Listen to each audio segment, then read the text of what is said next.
হে মনের সুখে চালাই গাড়ি গুনগুনায়া গাইছি গানি হঠাৎ কইরা পুলিশ আইসা বলছে চাচা দাঁড়াই যান অবৈধ গাড়ি নিয়া হাই রোডে আইসো কেন? বলছি আমি চালাই গাড়ি বাগার পাড়া খাজুরাই আজকে আমি এই রোডেতে চলে যাইছি বেজুরা। বলছি আমি নতুন আইছি এই রোডেতে চালাই না হায়া তাউর পুলিশই বলে চাচাই জানো পালাই না। বলছি আমি মিজান স্যার মাফ করে দেন একটা বাড়ি আমি হলাম বাগার পাড়া ট্রান কোম্পানির ডিএ স্যার। বলছে তখন মাফ করিব টাকা লাগবে 3000।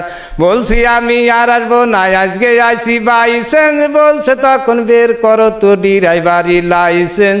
এই পুলিশ কি বোঝে না হয় এই গাড়ির কি কাগজ হয় না বুঝারও ভান করে কেন বুঝতে কারো বাকি নাই।